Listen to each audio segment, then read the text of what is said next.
easy to do. And there are no bullets fired in this chapter till the very end, I'm pretty sure. So. Yeah.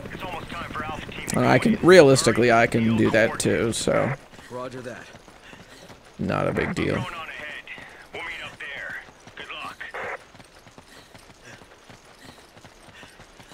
Let's show like the cutscene, like show right the here, cutscene. and then we could reset and then show like without the cutscene. Okay. So right here, the first kind of cutscene abuse we're gonna do. Okay, so since if we go up to this point, we're gonna have a cutscene where we look at the ladder because this is the first dual action ladder, and then we're gonna go further on. But if you wanna reset? Yep. If we actually go to the left as soon as we open the door, we'll skip that cutscene and it'll be a lot quicker. I swear that I managed that. So instead of getting to the cutscene, we'll take right here, and bam, we'll have cut the cutscene. The routing here is pretty precise, but generally for dodging enemies on amateur, you want to go the opposite way as the person in front of you. So if Chris goes to the right here, I will want to go to the left. Because they will be late on their dive. Since Chris went to the left, I went to the right. And this is the case because the enemies will dive late, so the first person will obviously dodge them really successfully. But the second person will get grabbed because of the attack animation meant for the first person. The chant! Do you copy? The chant! So you're gonna want to skip the cutscene here. Only one person needs to go to the stairs, but as soon as this happens, you're gonna want to turn on Sheva a full 180. Don't quick turn and then go out the door. This is an optional boss fight, even though I heard many people say it isn't. And Chris needs to do a 90-degree turn here. And then just follow directly behind Sheva so that you avoid any of these grabs here. And then you can avoid this as well. So clean line all the way through. So if you mess up, Chris, the second person will generally get grabbed in that archway I just shot at. All it comes down to is clean lines. I'm assuming this is not your first speed run, so movement becomes better as you run this game more. This stairs right here is, I think, the first big example of how important turning is. So there are 3 ways to go about the stairs if you look at my point of view. So generally what you could do is if you go the console way, you could just turn like this as you're turning your mouse, and you can see it kind of arch around like that. The, I guess, Resident Evil 2, Resident Evil 3 way is you go up the stairs, quick turn left, double left eventually. But because Resident Evil 5 motion is a little bit slower and less, the inputs are less responsive than Resident Evil 2 and 3, what we're going to want to do is go diagonally and then almost 180 or 90-degree turn. So you're going to see me go up 90 degrees right here and then 90 into the action. This obviously takes a little bit of practice. It's not really that much of a time loss if you go this arching, half circle movement, but it's good practice. Oopsie. I forgot that was even a thing. we don't even fight enemies here. Why is that a thing? I don't even know. Anyway, so dual action door here. We'll come up to our first boss of the game. You're gonna want a quick turn. Oop, the wrong way. Oh, see, he's so used to holding the door open for me. Always, yeah. Here, by the way, Chris and Sheva are in predetermined spots, so Chris will always go to the right side of these elevators. So yeah, no matter if you're coming in second or first as the Chris player, you will always go to the right. As the Sheva player, you will always go to the left. Yeah, so it could show. Yeah. So usually what will happen is you'll still be fine, but as a habit, Sheva should always go to the left, Chris should always go to the right. There have been instances where because the snap pushes one in place, the other will be just out of range to do the beat. And another thing for elevator doors is the person who's going first generally wants to swing to the right to press the switch and then go. Because there is about a 1 second delay before you can actually go down once you activate the elevator doors, so it really doesn't matter. So Yeah, and whoever's evading a switch like that, just make sure that you, like Kamu said, kind of stay to the right there so the other person can just go ahead of you. Here, whoever's going to grab the key, in this case we always have Chris grab the key, is going to go first and then just hold the door. And then you just want to go up here to the left and into the room with the furnace. Don't grab the key yet. Okay. Okay. Yep. So during this time, obviously, because this is a double cutscene teleport, what's actually going to happen is when he don't grab the key yet. When he grabs the key, generally what happens on a solo or a casual playthrough is you'll both be in this area. We're not going to open any of the boxes because the boxes actually impede the boss or stop the bosses moving from roaming in too wisely.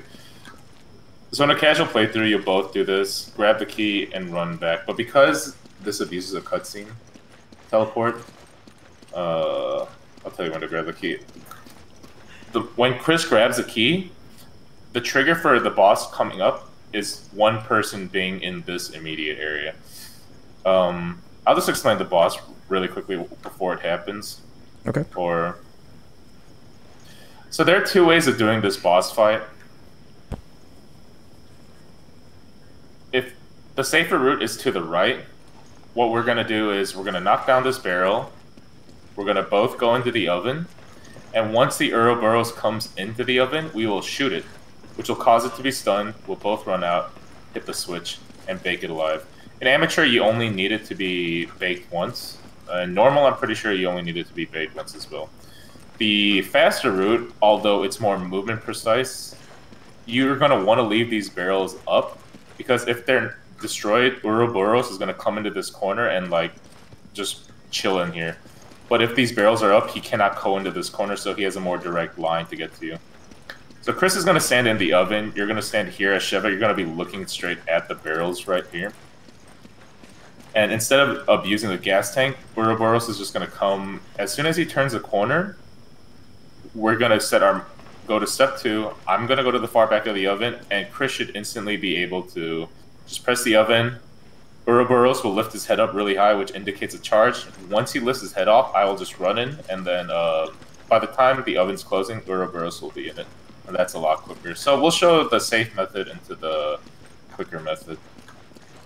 The checkpoint is, should we just do it after the furnace closes, then restart checkpoint? Yeah, just reset it, yep. Okay. I was going to say, okay, grab the key. I'm in the area. So this will bring Chris back to me or whoever.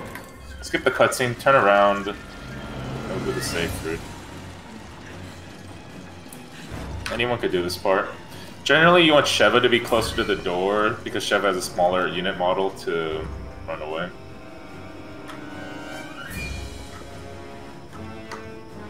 So for Sheva, you're going to want to stand in the doorway right here.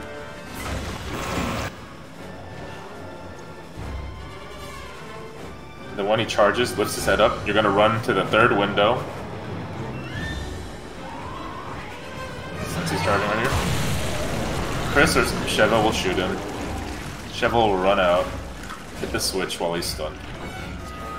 This will kill him. That. Yep. So restart. So that's that strat right there. But as you notice, there was a cutscene right where you hit the barrel. So instead of and you will also have a cutscene when you kill him as well. Oh, where are we? Okay. Where did it start you? What the? It started me at the key. It started you, what, like all the way over? Okay, there we go. That's fine. It started me at the elevator. Weird. So right here, what we're going to do is, I'm just going to grab this. You don't have to if you're doing fine on healing. I'm going to stand at these barrels and repeat the motion. There's no way to make Ouroboros go faster here, and it's not worth it because there's a certain distance you want to be from Ouroboros, because if you're too close to him, he'll just stretch and attack you. So when he hits this corner, we're going to go. I'm going to turn around, look at Ouroboros. Head's lifted high, and Cosmic's going to close this, and you didn't close the lift? I did. It's done. It's good. Get the machine gun ammo though. It's a desync on my end. Yeah. I just picked DC. the furnace. Oh no, it just didn't apply. Anyway, I guess that's a desync, but anyway, this cutscene's unskippable, but as you saw, there's no cutscene for when you blow up the barrel. So generally at that point, okay, so because of technical issues there, what you're gonna want to do is the pistol, for Sheva, the pistol's not your main ammo anymore, so you're gonna want to do this, something like this, because when you pick up the machine gun, you want it to go into the 1 slot, since that will be your main gun. I still have 6 bullet. Do you have ammo for me, actually? Yeah, I have like 2 things or whatever. That we must be totally desynced right now. Yeah, because I just broke a barrel right there. It doesn't matter. That's fine. No, I think that's a reason. There are barrels right here too, right? Where? Right here in this open area? Nope. Alright, so whoever gets to the door first, you just open the key. The other person will then open the door there. So one person will do the key. It's actually really funny the door's open. You could just see through it on my screen. That's funny. Okay, so one person will hit the key to unlock the door. The other person will kick the door open. And then when you're just gonna go through. I'm gonna pick up 1 round of handgun ammo just because you need it. But generally, prior you want about 12 to 15, 10 to 15. Wow, we are really desynced. What the? What's up? You Go in. I can't go in. There's like a door right here. There's like a door right here. Hold up. I mean, it's the elevator door. No. There's like a dual action door right here, bro. Come on! Come on! What? Come on! Am I like stuck at the door? You like run into the elevator and then that's it. I don't think I don't think the game wants you to. You see, I'm stuck like from entering the elevator, right? Well, you're like running. You like run into the elevator and then teleport backward. Yeah. Anyway, that's chapter 1, 2. I guess the reset really messed it up. We could just quit this and start 1, 3. I guess. 2, 1. Yeah. Yeah. All right. That's fine. 2, 1. So that's chapter 1. Yeah, the only major boss there is Ouroboros that you have to deal with. Okay, yeah.